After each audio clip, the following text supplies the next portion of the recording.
तो सहारा मिलेगा, सिया राम बोलो सहारा मिलेगा, सिया राम बोलो सहारा मिलेगा, सिया राम बोलो सहारा मिलेगा, राधे श्याम बोलो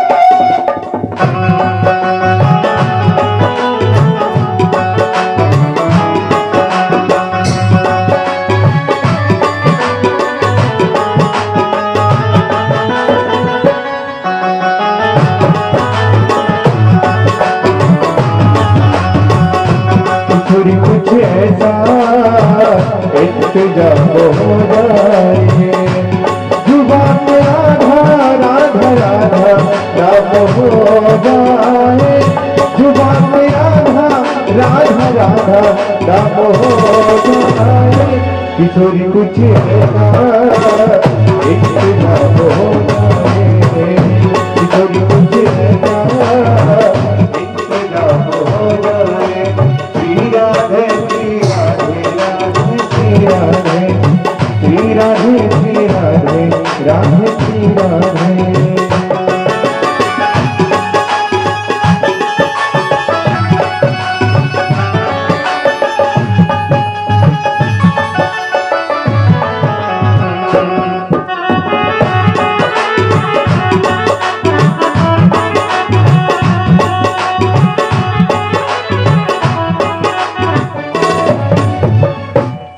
बोलिए वृंदावन बिहारी लाल की।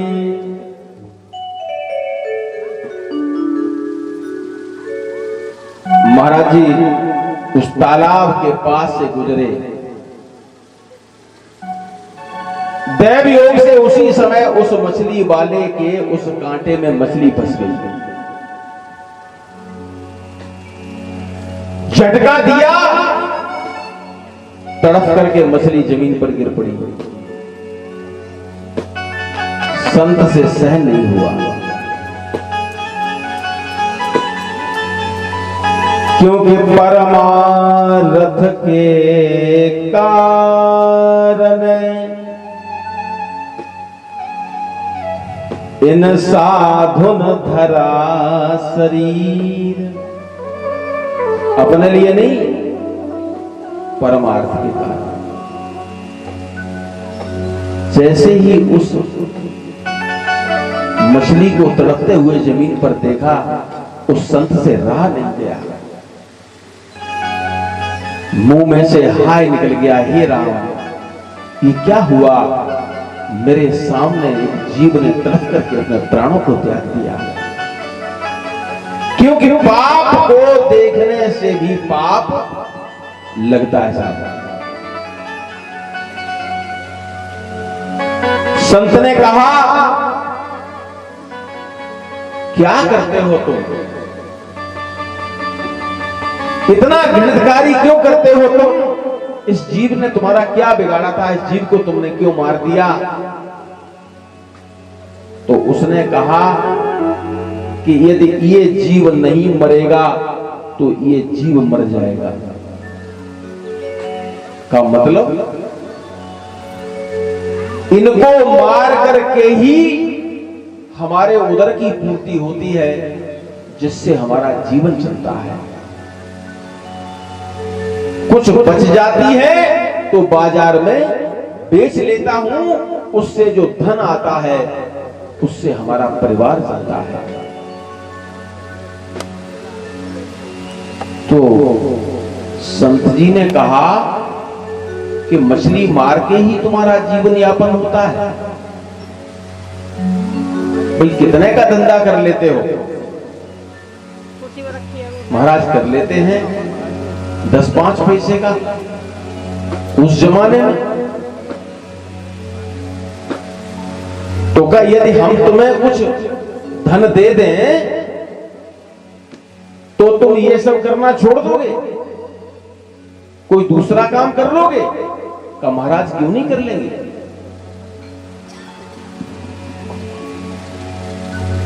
महाराज जी ने अपनी झोली में से 10 रुपए निकाले और निकाल करके उसको दिए और ये कहा कि इससे तुम कोई दूसरा काम कर लेना। समझना बात, दान सोच समझ कर देना। इनसे कोई काम कर लेना। 10 रुपए लेकर के वो व्यक्ति अपने घर गया और प्रातः काल उठा और सीधा वहां पहुंचा जहां जाल बनाने वाला कारीगर रहता था। कहां पहुंचा? जहां मछली का बड़ा वाला जाल बनाने वाला कारीगर रहता है, उसके पास पहुंचा और 10 रुपए उसके हाथ में दे करके कहा कि तुम्हें नदी का नाप मालूम है? उस नदी के बराबर का जाल बना देना और इतना अच्छा बनाना कि छोटी और बड़ी सब फंस जाए। 10 रुपए में उस व्यक्ति ने बड़ा वाला जाल बनवाया फौजी भैया, और जाल बनवा करके तीसरे दिन से वो नदी पर पहुंच गया।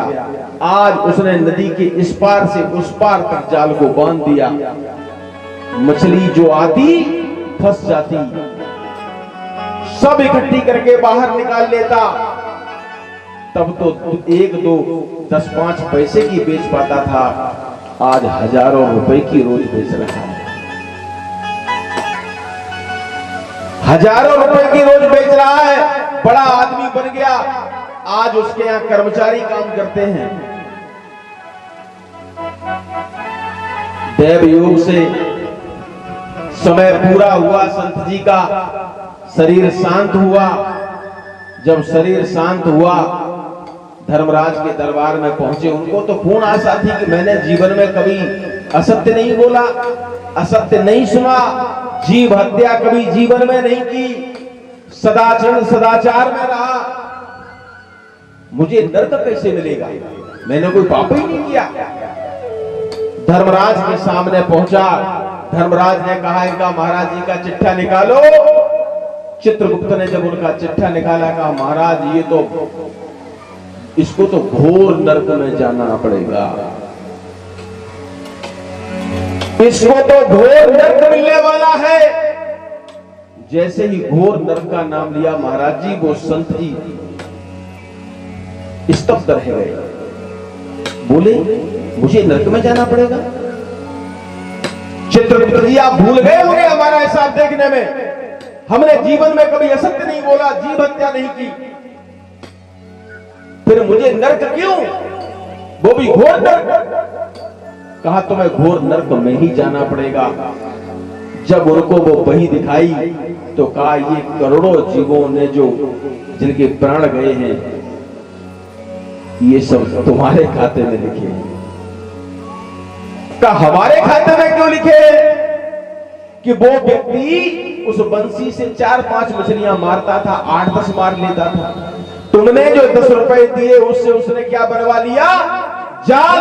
और वो जाल तुम्हारे पैसे से बना था। जितनी मछलियां उस जाल में फंसी वो सब तुम्हारे खाते में लिखी गई।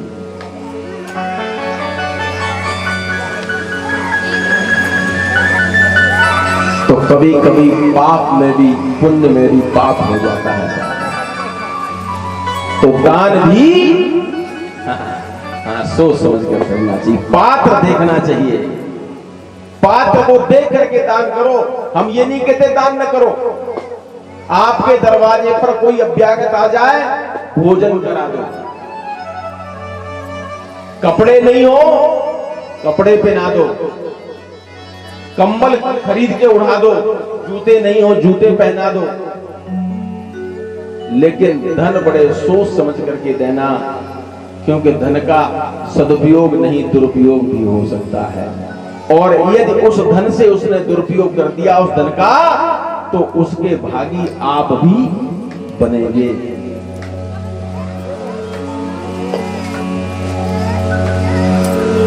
अब समझ में आया? अब समझ में आया? थोड़ा उल्टे